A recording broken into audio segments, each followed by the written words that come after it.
number 1, Jarvan and Kalista banned by Lyon. Yeah, and following that up, of course, when you've got the flexes removed, the Sejuani is the other champion that we're seeing an awful lot of. But I'm not too sure we'll see that as a ban because, yeah, exactly that. Sneaky has been playing incredibly well, and I feel like if I was him, Tristan is a pretty easy lock at the moment. Honestly, these bans are looking a lot like they did in game number 1 for Cloud9, Rusty. I'm pretty sure that's the exact same 3 champions in the exact same order that we saw the first time around. They said, hey, this was a working strategy. This was exactly what we needed it to be. Plus, that Maokai from Jural was so tanky and so obnoxious in game number 2, locking people down with the Nature's Grasp and just making this terrain that was impossible to fight in. I can see why you would ban that out again, and Cloud9 locks in Sejuani. Yeah, but the Xayah, the Kalista, the champion that they played last time in J4 being removed still leaves open Sejuani as an option. However, we mentioned that if you want to leave open 180 carry that is a priority, I guess this is an interesting draft from Lyon. They almost wanted to force the Sejuani or force the Tristana so they get 2 options themselves. And it's either that Contracts really highly prioritizes Oddie not getting Sejuani, or Lyon just threw the bait out and they said, you can take Tristana, we have a counter. Not how it plays out at all, because once again, Cho'Gath is the other champion that's there with the Trist for red side. I like this from Lyon so far. Yeah, Lyon grabbing themselves 2 really strong picks in exchange for the 1 strong pick they gave up. And when you're on the red side, yeah, you have to give up first pick. Your opponents get first choice of what they want to do. But if you can put yourself in a spot like that where you say, you get 1, we get 2, it's really not that bad at the end of the day as long as you're comfortable playing whatever it is they leave behind. Cloud9 locks in the Shen as their 2nd champion this time around. Some team fighting across the map, protectability, as well as pretty decent laner. Yeah, definitely, and a lot of protection for any kind of AD carry or hyper carry that goes into the middle lane as well, which is one of the roles that we're yet to see through this draft. And so my question with 10 seconds left is, do they prioritize an AD carry with 2 of them gone, 1 picked? Something like the Jinx if it's a Shen hyper carry composition, or that. Oh, the submarine. You can get the Twitch stealthed up, have the Shen ulti on top of him, completely ambush the entire enemy team. Twitch is one of those champions too, just one of the highest outputs for damage in the whole game. It definitely is. Twitch can hyper carry when you get toward the later stages of this game. Now, if you are Lyon, you've seen a Twitch and a Shen locked in, you know that they want a Janna or a Lulu in the support role, something that can build out and sensor, perhaps even Karma is going to be there. So what Lyon can do now is they can pick Lulu, they can ban 2 of them, and then they can look towards, if they have to, flexing a Karma in the middle lane or something like that. It means that they can take things away from Cloud9. Let's see how the teams do decide to play this second part of the bans. AD carry, top laner, and jungler already picked for Cloud9, so mids and supports going to be banned out by Lyon. They do ban the Thresh away first, and with Lyon having their bottom lane and their top laner locked in, that means it's mid laners and junglers that Cloud9 will be looking to ban away. Certainly will be. So you're expecting another support from Lyon as their secondary ban. Try and just disempower that Twitch, prevent him from being a hyper carry. It's the first one that we're going to be seeing at Worlds for 2017. And so rightly so, they want to try and prevent him from scaling up where Tristana is relevant for most of the game. It's that team fighting scare that Lyon seem to want to have. And that's why I'm okay with this from Sneaky, if they can get to the team fighting. Cloud9 banning one of those playmaking junglers that Oddie had sort of built a name for himself on, the Lee Sin, taken out this time. They don't want to have the potential of having that ever so important Twitch getting kicked to the forefront of the fight, so they'll remove him as Rakan is banned out by Lyon. We know how much of a playmaker that champ is, and they don't want Smoothie on it. Yeah, they get rid of Rakan and Thresh, which are both playmaking utility-based supports. They don't really seem to be worried about a Janna locked in. And of course, with the Twitch, you maybe want someone that has more lane dominance, lane control to make him stronger through the lane as we get a first change in the mid lane, let's say. Syndra banned away means we will not get to see the same matchup for a 3rd time. At least not this time, Rusty. But it also means Orianna's still up, and Orianna's one of those champs people like to put in compositions where you have things like a Twitch. So maybe that's what Lyon wants. We'll have to see what they decide to pick up. Remember, still looking for a jungler and a mid laner, and ooh, all right. They pick the blob in the jungle, so they want the tank, they want the ganking tank in that, which is what Zach will be able to provide when the Cho'Gath is on your team once again. That's expected. The Zach is not expected, but there's a lot of gank opportunities for it. But what I don't like about the Zach is that Janna's traditionally one of the champions that when people think, what ruins Zach's day? Janna ruins Zach's day. He tries to jump in, you just tornado him, everything goes really bad really quickly. And Janna also, like you got done saying just moments ago, synergizes so well with the Twitch composition. So this is just a no-brainer for Cloud9. Yeah, and once again, when you want to talk about no-brainers, it's not going to be the Azir, it's the mid laner that we were talking about a minute ago. And when you look at the team composition, I'm not expecting Azir to be locked in. I'm expecting this because quite simply, that is a lot of shields. That's a whole lot of shields for a hyper carry and a second damage threat. This composition from Cloud9 is exactly what they want it to be, both in terms of their own goals and disrupting their opponent's goals, like we talked about with the Janna versus the Zac. Lyon has one more pick to put this together and make it all work. It's do or die. Worlds is on the line. And it is a mid laner in response to the Orianna. They gave the counter to Seiya. They've empowered him to try his absolute hardest to help them carry this game. And it looks like he'll be doing it on the Jace this time around. Now, my one concern about that one is most of the big, heavy-hitting damage numbers for Lyon are going to be both AD this time. You are going to have AP damage in the form of your Zac and your Cho'Gath, but if we're talking about late-game hyper-carry damage dealers, if for some weird reason we end up in a 61-minute game twice in a row, Armor's going to do a lot against the Lyon game. Obviously will, yes, but when you look at the armor builders as well, they've got a fair chunk of them. So C9 actually very well equipped to deal with Lyon's comp if we get to that stage in the game. But when I look at Lyon's composition, I mean, late game could work for them. I'm not feeling it as their primary objective. No. Cho'Gath can control his lane. Zac can gank very well early. Jace with early lane control and his ability to blast people when he builds lethality with the Ghost Blades and the Dusk Blades. And then a Tristana who can hit the 1-item spike, 2-item spike, and can still do a lot of work all game with Lulu to empower that. I just feel like they want to control their lanes a bit more, and they want their jungler to win as a result of controlling those lanes, get the advantage, and just hard go for objectives or dives. And I want to see what Adi does in this game, because the past 2 games, he's had awesome level 2 plays. Game number 1, you get first blood. Game number 2, you head into the enemy jungle, waste your opponent's flash, steal his Gromp, and have a level advantage for the next 10 minutes. Adi needs to keep that up if his team wants to be competitive here in the 3rd and potentially final game of this best of 5. Cloud9 up 2-0, 1 game away from going to that main group stage for Worlds 2017. Lyon holding on for dear life. We load into Summoner's Rift now for the 3rd time. The teams are out onto the Rift. Smoothie flashes his lone emote. That's a lack of team synergy that everybody else didn't flash it with him. Maybe this is a good omen for Lyon Gaming. He's making a statement. Smoothie really wants to win. The other guys won't even pay. The other guys are halfway in there, just sort of hanging out. There's still definitely some faith to be had if you're a Lyon fan, but Cloud9 with all the momentum, the fact that they won that 60-minute game can only bode well for them. Their opponents are the ones that have something to prove. We're not chanting TSM. I was gonna say, How dare you? about to wonder, are we chanting TSM in the crowd right now? We can't escape it. No, it's worldwide. Contracts hanging out in the Pixel Brush. Not really going to see any action early on here. Impact now going to take his spot. It's also a fairly simple, I guess, standard game to play out if you're Cloud9. It's a front-to-back type of composition. You've got a Shen who can split push, but the biggest thing that you have to highlight for these guys is ultimately it's a Twitch Janna 2v2. That has no impact on Summoner's Rift. They barely exist until they get one completed item. You're looking at the Ardent Sensor for Janna. Might be a Hurricane Rush from the Twitch as well. I know the LPL loves that. I know that not everyone else always does it to that extent, but seems to be the way to go for the most part.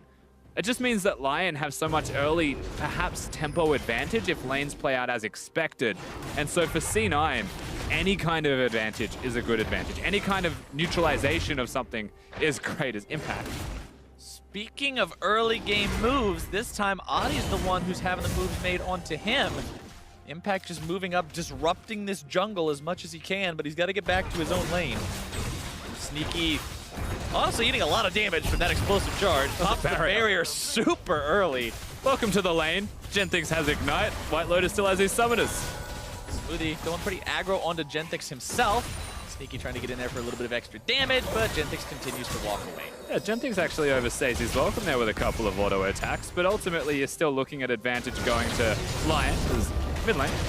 Seiya gets a good trade for himself. Remember, we have seen this Jace banned out in previous games, so Seiya may be able to make some crazy plays on this one. We'll have to see. He is up against that Orianna from Jensen that we've already talked about.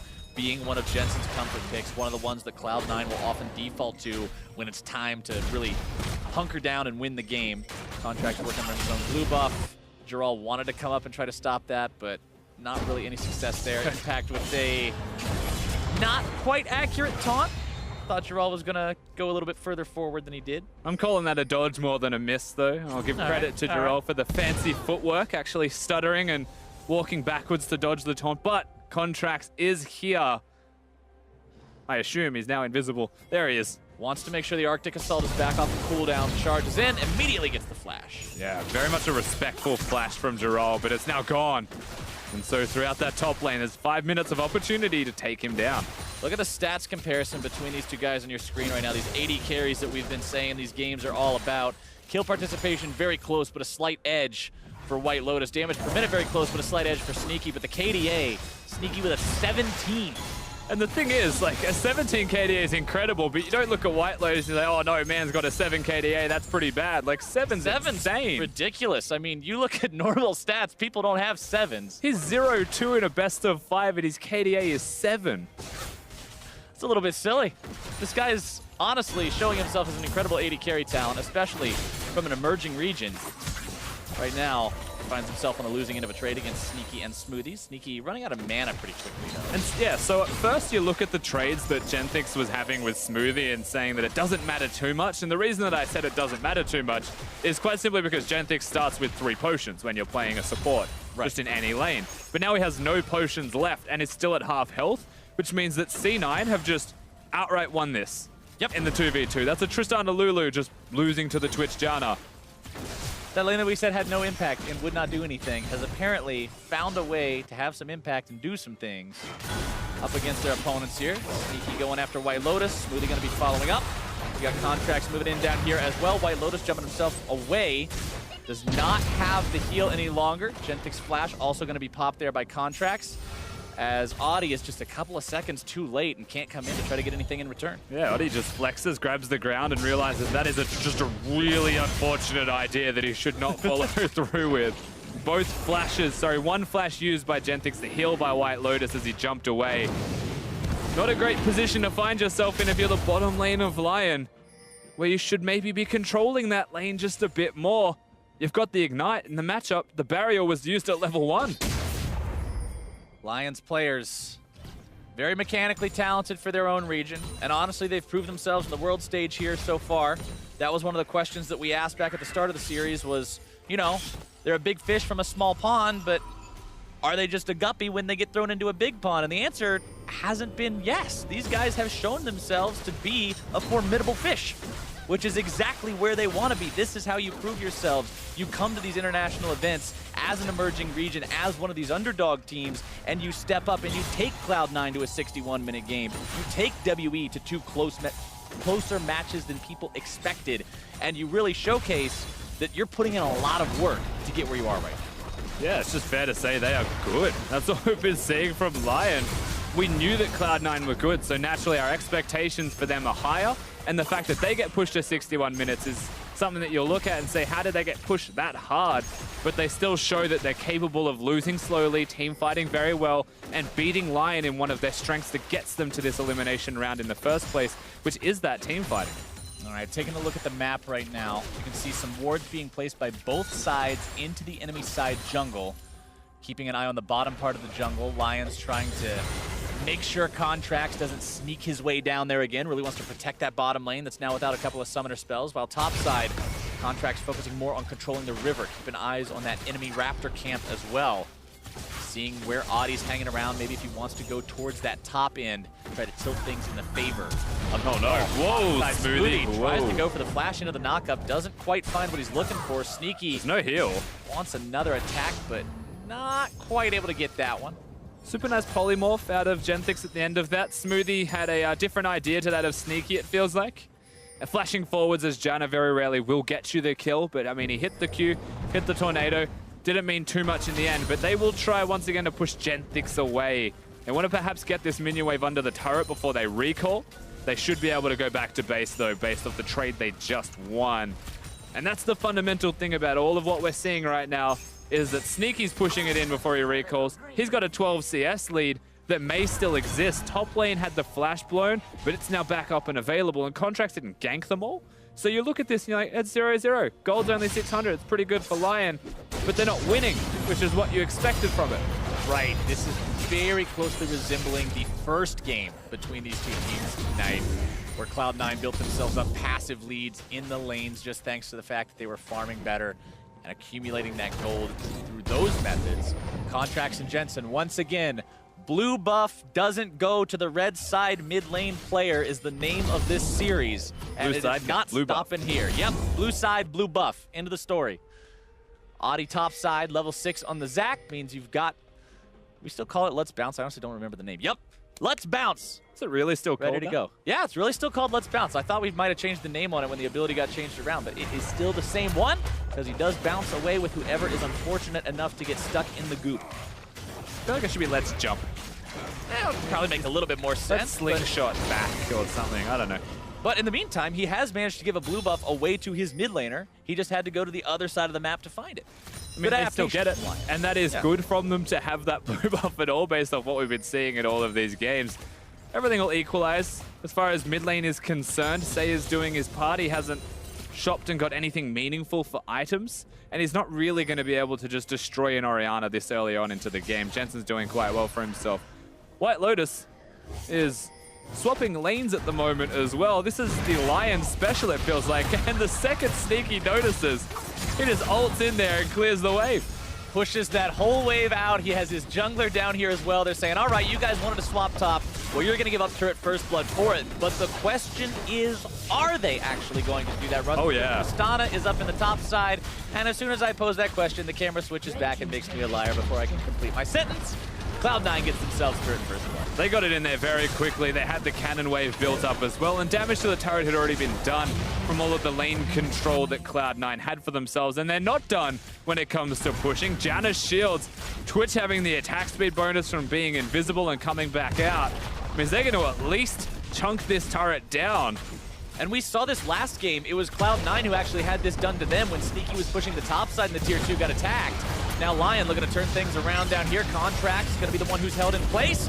Audi trying to make the moves happen. Let's Bounce, not going to be finding anyone. Stand United comes in. They find the taunt now on to Giral.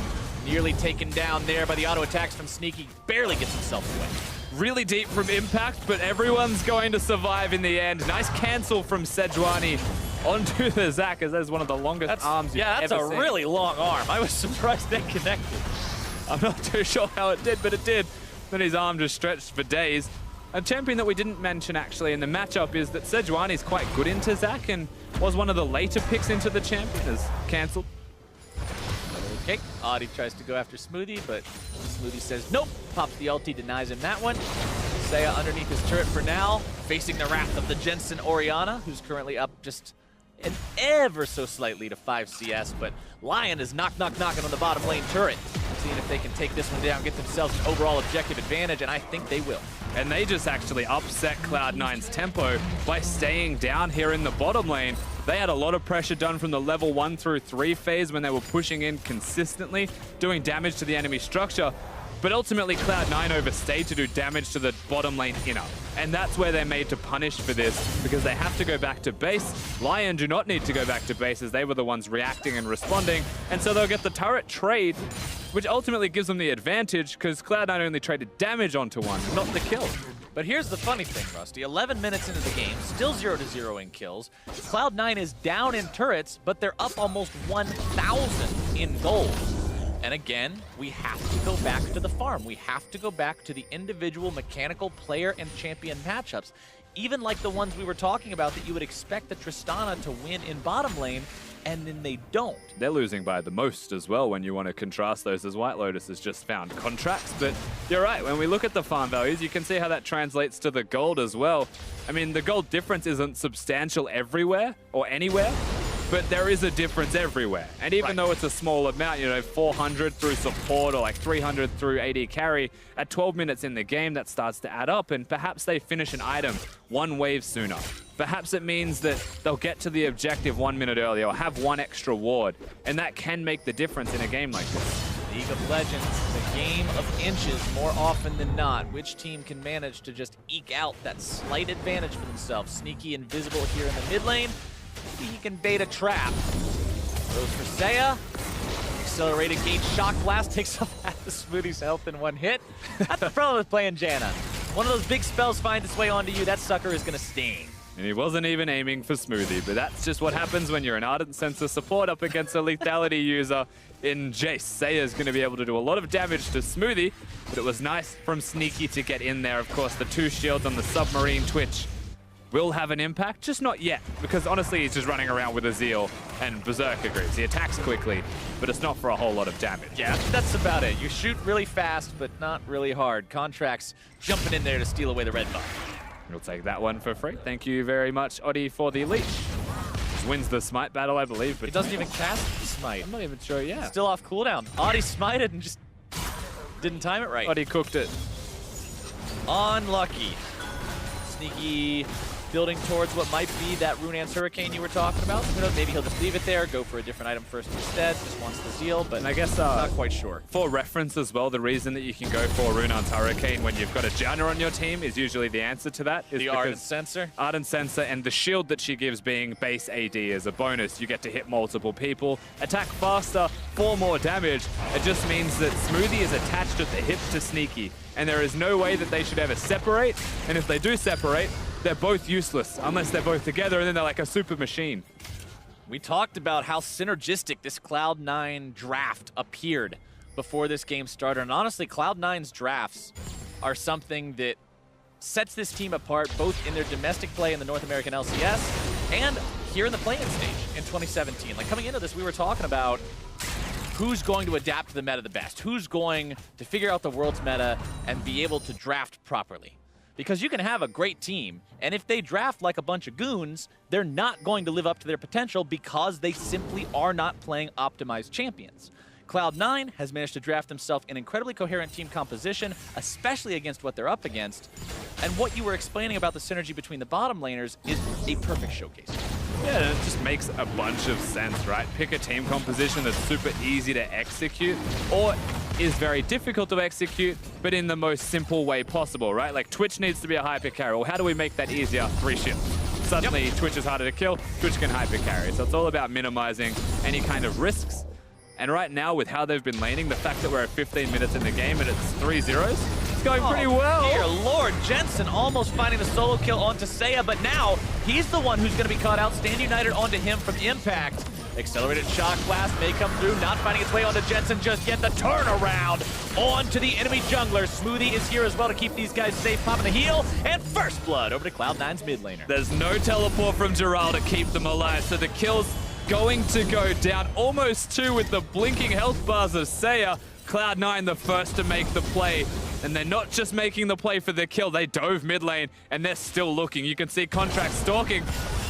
Fires off the ulti, finds his way onto Jetfix, who is just deleted as the rest of Cloud9, all together as one 5-man unit, takes down the tier 1 turret in the mid lane, completes that outer ring, and gets themselves a 4,000 gold lead at 16 minutes. This does not look or feel like a 4,000 gold at 16 minutes game, Rusty, but it is. It certainly is. I mean, we just watched Genthix pop like a balloon. Just walked at him with pins and just pinned a tail on him. Good night, Genthix. We get to watch what happens in the middle lane as well. Very good from Jensen. He just knows he's damaged. He knows he's spiked with the Morellos. One auto was very close to the kill, but it's the Shen ulti. It's the fact that, like, look at Smoothie on the bottom of the screen, walking between 2 turrets to come and shield Jensen. He knows exactly what the goal of the team is. That's protect the damage dealers. And at this point, no teleport to keep the Zac alive, so he'll have to die. And he is the sacrifice for the Jace. And Impact did so much damage to Adi there. Like, the Titanic Rush Shen, when we were talking about this pick in the draft, I mentioned, I was like, hey, this is great. He defends the guys in the bottom lane, but he's also a pretty capable fighter in the top side. And when you've got that Titanic Rush, because you're not really worried about needing to be a huge tank right from the start, yeah, it's great. I mean, realistically as well, he's against a Abyssal Mask Cho'Gath. Yeah. Instead of rushing the Righteous Glory, having any kind of armor. I mean, Shen's auto attacks will now be hurting. He'll also be clearing waves exceptionally well just by having that item rushed. Cho'Gath is going to find himself super tanky against magic damage dealers. But if Twitch is ever onto him and is auto-attacking freely, you would imagine that Cho'Gath will also be popping like a balloon. Yeah, to a degree. he'll be doing his Genthix is mid and Cloud9 is collapsing impersonation, which is what he wants to avoid at all costs, because this is what we were talking about in game number 1 as well. Lyon is a team that domestically did well at preventing their opponents from snowballing on them. Internationally, it's a little bit different of a story simply because the caliber of the opponent you're up against is going to be higher. They need to stop this Cloud9 advantage from getting any further out of hand, but right now it's looking like that's a pretty tall order. Cloud9 pushing on to tier 1 in the top side. Trying to take that one down. 4,500 gold lead should enable them to do it. And it's not just that they're pushing top side of the map. You know, there's a static shift from a Tristana to Aiden trying to disengage that. It's the fact that they have control of the jungle, because they've got Jensen. Saya now going to be having this turn right around on him. Contract swooping in there with the ulti to make sure they seal the deal. White Lotus coming in, trying to find the damage onto Jensen. Manages to get it out, plays the taunt with the flash. Now looking to turn right back around with the auto attacks, but it's Lyon in retreat. Smoothie and Impact here, trying to chase these guys back down. Sneaky's going to be coming in from the flank any moment. Needs to get the attack speed in there, throws out the contaminated flask. But everybody from Lyon is back in time. And Cloud9 do not choose to continue pushing. It is far too risky to go for that play. And so they'll have to respect. They want the red buff, it looks like. Contracts has already started that one off with a leash. So they'll take the outcome here being, you know, a slight advantage for them. Red buff going over to Sneaky. But my God, just take a second to appreciate how good of a player White Lotus is again. I know it's weird to say after C9 just got a good trade. You just watch that Tristana in that last play, and it's just pretty. It's so pretty. I mean, White Lotus played it well, but I've also got to give props to Jensen and Contracts. Let's take a look at this one more time as Audi goes in. And it's good, you're right, from Jensen and Contracts to know they can kill the Jace. They've already done the damage test last fight, and because he gets blasted, but this is where White Lotus will come in. It's just straight flash. So clean, and then jumps out to safety with the rest of the reinforcements here. And it's the one play like that, and ultimately why I'm talking about that, is no, I'm not. Uh-oh, Sneaky delivering impact right on top of Saya to bring him down for the second time this game. No way out of that one. Flash was still down, Cleanse was not available. As soon as the Shen shows up, you are out of there. Sneaky and Smoothie now moving themselves over towards the Rift Herald, which is recently turned into Baron. A little bit early for that, maybe. Yeah, I would say 20 minutes on the dot might be too early for the objective, but that's because they don't have a Blade of the Ruin King user this time around. It's just the Runar's Hurricane. May take them far too long. Zach has way too many steel paths, so you wouldn't do a 20-minute Baron. What you would do is exactly what they just did, and that is turn Twitch invisible, kill the closest target, and just keep doing that until they get to the Baron for free, or they take turrets above all else. The gold lead's starting to stretch. C9's lead starts to grow. And it's hard to see them slowing down from this point. And look at how fast Sneaky clears that top wave with that Ardent Sensor plus Runan's combo you were talking about earlier. It just makes him clear the thing near instantly. Contract showing up mid lane. Might want to go on to White Lotus here. Nice sidestep by White Lotus yet again. Got the juke boots laced up today and disengages any further damage coming in from But here's Sneaky with a big flank. There you go. Ulti going to be used here soon. Silence, knock up, juggle around, slams back and forth into his own support. White Lotus taken out by Jensen, but Sneaky falls to Lotus as well. 1 for 1 so far. 80 carry's going to be traded back and forth. Oh, flashed away. Lyon has found an advantage in this fight, but Smoothie with a nice reset on those health bars with the ulti. Such a good reset. Cancels Jace dashing forwards. And Lyon, they've got Oddie still on a flank, but it doesn't look like they'll be able to continue going. Honestly, Lyon going even in these fights, 6,000 gold down, isn't that bad of a situation, but now Geralt finding himself caught out. The damage comes through and Contract has the kill. Yeah, overstays his welcome this time, so Cho'Gath maybe didn't want to push that far in. Remember, he's only just got the Righteous Glory. The Glacial Shroud is the one component of it. He still dies very quickly. Cloud9, not just the one pick anymore. It becomes another. It becomes an Infernal Drake. Everything continues to cascade as Lyon are very, very far behind. Nearly 7,000 gold. Take another look at how this fight started off here with White Lotus. Once again, in a losing game, we get to take a second to appreciate White Lotus, dodging the Sedge ultimate. The second part slows him, but then knowing that that's a bad thing, of course, is going to ult himself out to safety. But Sneaky's here, and as quickly as he gets crowd controlled and knocked around the rift, Jensen exists to do the damage. His positioning was great. The shockwave earlier was fantastic. The awareness from Cloud9 to know they should continue fighting.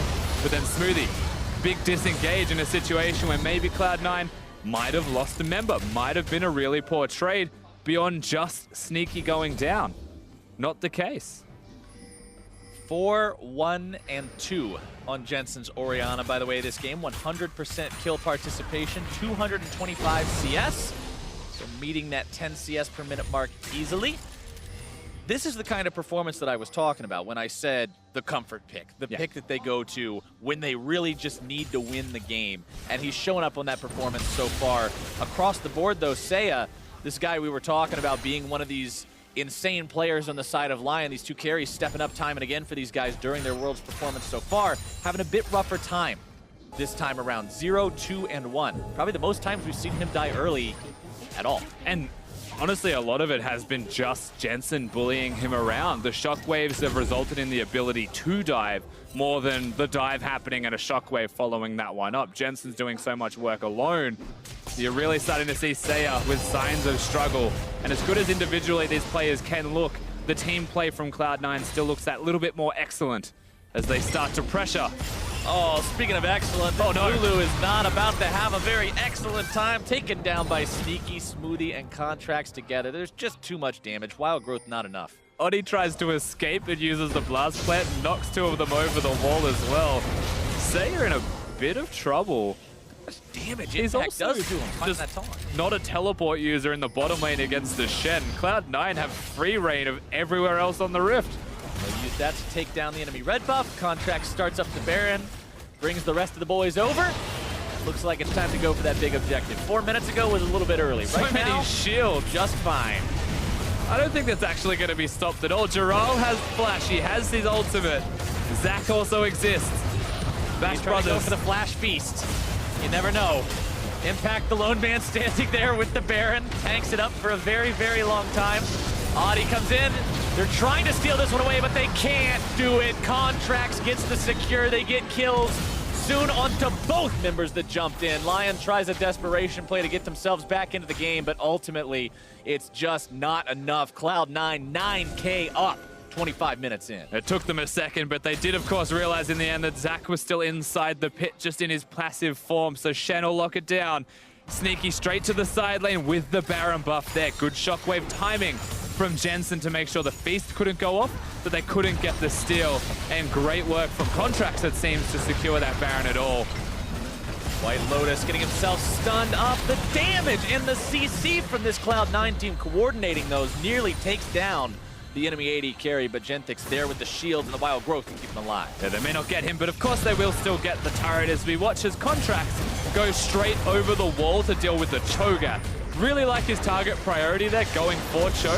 Smites of an equal value, of course, and then flashes over the wall. Being one level ahead, his smite's even slightly larger. And just like that Cho'Gath, I even saw the animation, I think, for a second of the Feast. Cancelled by Jensen's Shockwave.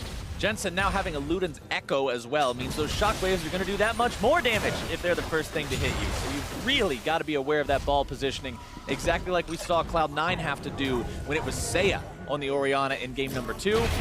Lyon is going to have to do the same thing against Cloud9 here. Of course, their job is going to be much more difficult. Being down 11K 26 minutes into a game is no small deficit. These guys are going to have to outplay like crazy to hold the line against Cloud9 here as they push up the mid lane. They find the 6th turret of the game. They have to head into the enemy base now. I mean, frankly, Lyon need to do a near impossible feat right now to try and prevent this onslaught from Cloud9 getting into their base with how clean they've been able to play League of Legends right now. How simple it feels like it is for C9 to just execute on these strategies. How about this one as well? Here we go, forcing the flash and the cleanse away from Seiya. That's double summoner spells on the enemy mid laner. For only the single summoner spell of Impact, they've managed to potentially catch Giral out. Impact always looking for those taunts, always looking for the lockdown. Giral gonna lose about half his HP. Audi trying to go in Contracts with a very nicely timed interrupt, and Contracts and Sneaky and the rest of Cloud9 have found 2. Looking for number 3. Seiya's got no way out. He's gonna fall to Impact. White Lotus the next man to fall. The double kill for Sneaky, and Cloud9's looking to put this one in the books almost as fast as game number 1. The inhibitor goes down. Lyon is aced.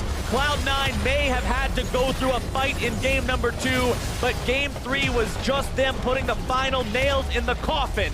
They will find their 3-0 victory and punch their ticket to the main group event at Worlds 2017. Game 1 was clean from Cloud9. Game 2, they were pushed to the limit, but you're right, we come into this third game and suddenly they look reinvigorated all over again. Nothing was going to stop this C9 roster from making it to the main event. NA's got 3 teams to be representing them. Cloud9 seemed frustrated to have to go through the play-ins, but they put on one hell of a show while they were here, not dropping a single game, a 7-0 record, clean throughout the 2017 play-in stage. They will move on to the main group event further in Wuhan, and they will have an even more difficult task there. You have to stop, you have to celebrate, be glad for this team where they've got with their victory today. But the fact remains, this is only the beginning. The real challenge now starts as you go up against the rest of the teams that are already in the main event, that are already in that main group stage, because it's going to get a lot harder from here on out. Absolutely. It's not going to get any easier than this tournament if you are C9, but how they got there is important to me as well, because this was a full team effort in game number 3 from them. Pretty much everybody had incredibly high kill participation. Jensen, in this case, was the superstar with 100%, and just a really strong team showing to get them to that position. Cloud9 made one hell of a mark here in their final game in the play-in stage. They'll be moving on to the groups, and to hear how they took that series in game 3, let's send it over to Dracos in the desk. Before we get into it, Flowers, I think I want to give the NA correspondents here the opportunity to celebrate. Cloud9 has officially made it into groups. It's the 3rd NA LCS seed coming in. Mark, is there anything special? Yeah, absolutely. I took the time to actually create myself a little celebration dinner. It's a traditional American meal of meat and carbs. I can't wait to get into it, but I don't want to rush eating it. Oh, also, Zyrene, don't worry, I got something for you. I got a little apple crisp. Oh, hell yeah. So you can dig into that when we're done. Thank you, man. Holy. Okay. We're done. I'm not sure where to go from here, but I guess let's talk about the League of Legends game that just happened. Let's just talk about how historic this is for North America, because North America has not won a best-of series at Worlds since season 1. So the gap is closing, despite what people are telling you. All the more reason to celebrate. All right, but how did they do it, gentlemen? I'm glad that they did it. I'm glad that you are willing to die from that meal to celebrate. but how did it actually happen? I think it was another good draft out of them. I think all 3 games, C9 has had pretty good drafts. They focused a little bit on scaling late for the most part. They also have strong plays to look for in the early game, and then as they go later and later, they're just slightly better than Lyon Gaming. I really think this was a tough draw for Lyon because they rely so much on their individual skill, and it's just a tough matchup versus C9. Yeah, and talking about draft for a second, the Twitch, this is the first Twitch of the entire tournament that we've seen. Surprised we haven't seen him more, but it makes a lot of sense for Cloud9, and they ended up winning the bottom lane, and they started playing around that, right? We said, oh, you should play around something that's not the mid lane with Jensen. So they decide, okay, maybe we'll play around bottom a little more on the side of Lyon, something that ended up getting them an advantage in game 2. But now it's a shield composition with a Shen that kind of prevents you from playing towards that bottom side very heavily. And then I feel like they did the one thing on the side of Lyon in response to this that we told them not to do. The one thing, audience, that we told them not to do. Don't attack Jensen. Don't go mid. And then we look what happens when they do go mid. And we can take a look at this first replay. Ultimately, this is why you don't want to mess with Jensen in the mid lane. Yeah, the counter pick was not working out super well. They start pressuring solo, so of course, Audi comes in to try and turn this one around, but C9 is always ready to defend Jensen. He gets that Shen ult to help bring him in, and you see the entire rest of C9 is collapsing in through the bot side, so just really heads up play out on them. It did work a little bit in game 2 attacking Jensen, but that was after they built a lead elsewhere. This time around, without any real pressure going down, if you instantly try and attack Jensen, C9 is ready to respond. Yeah, they did a fantastic job, but I feel like playing around mid is something that you have to do eventually in the game. It just happens, right? It's the central part of the map, it gets you everywhere else. So we're saying don't play around mid. You can't section off the most important part of the map and just try to get around it. It's so much harder to do. It takes more moves to get all the way around, takes more time. So going through mid is something that I think you eventually have to do. Yeah, as a general game plan, think of C9's mid lane as a bunker, try and flank the bunker, don't go right towards it, but eventually you do need to bust that bunker up. And one thing I really like is that we did see bot lane suffer in the previous matchup. We did see kind of Smoothie and Sneaky start to fall behind, but this time around they clearly came much more prepared for White Lotus and Genthix and maybe gave them the necessary respect. But honestly, Jaina, a support we didn't expect to do anything. We heard the casters talking about it actually really helping win out on that lane. Yeah, it's definitely a lane where the Lulu counter pick usually works out pretty well. Tristana has pressure. You think this is a lane that you should just basically have shoved in 24/7, and it didn't quite work out this time around. Maybe a little less comfort on abusing someone in lane with Tristana than you're used to seeing with the Varus pick, who has a little bit more bully potential. Yeah, I feel like Smoothie played incredibly well this entire series, and the fact that they knew when to pick, having the heal and barrier in the bottom lane, the barrier used very early on by Sneaky, so he didn't get this gigantic deficit, was able to just heal back up and not take a large chunk to his HP, was actually pretty heads-up play, even though the trades were something that I don't 100% agree with at the beginning of the game. Well, with all this praise for Smoothie, I think it's no surprise that he will be our player of the series. Of course, coming in clutch, there were a lot of fantastic performances across the board for Cloud9, but Smoothie just felt like he was so consistently making his mark in this series. He's a guy who has a lot of ups and downs. He started his career on TDK, had a long period of time where he was trying to figure out where exactly he was going to land in the league, spent some time on Liquid before finally getting his foot in the door at C9, and since then has just taken off to another level, and here finally picking up the first player of the series at Worlds for North America in 6 years. Damn, that's my boy, though, because, like you said, the guy was auto-relegated on a team. Then he came back, Liquid benched him. Then he started having to fight for his spot against Bunny Fufu on Cloud9, earned it. People kind of had that criticism of, I feel like maybe Bunny was a little better, but you're seeing now, Smoothie, it pays off in spades. He's a large part of their shot calling, he's a large part of the playmaking, and he even has a large part of the disengage and how they reassess fights. We think of the redemption to reset after Jensen got caught. He covers a lot of his team's mistakes, and it allows them to keep pushing forward with their plan. Overall, has to be a performance he can be proud of, but we're going to send it over to Fish, who's standing by for an interview with the newest bot laner to promote to the group stage. Thanks, guys. I'm here with Sneaky, the AD carry from Cloud9 after their victory today. Congratulations that you'll be moving into the main stage, or the main group stage of World Championship. But before this match, you kind of had a sneaky comment about Lyon, saying you're wishing them a flight home before the match even started. Besides Game 2, it was relatively, one-sided towards you guys. What did you think of Lyon after that series? They're okay. I mean, initially I wasn't really sure what to expect, because coming into Worlds, we had to play against a bunch of wild cards, and they really are wild cards because they can just take a bunch of games off people. Like Albus Nox last year did really well. They went into quarters when it was completely unexpected. So yeah, we weren't underestimating them at all, and yeah, I hope the flight home is safe. I'm glad that I'm pretty sure they'll be glad to hear that as well. Going into the next stage of Worlds, so there's two groups you could be seeded into. It's either SKT, EDG, and AHQ, or G2, Royal, as well as Samsung. Which group do you want to go into, and which group do you not want to go into, and why? I think I prefer EDG, SKT, AHQ.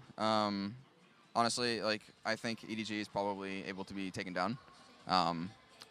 I'd say more so than, Samsung, G2, and RNG. Because RNG has always come out strong during Worlds, and EDG has usually faltered, so I hope we can take the crown from them.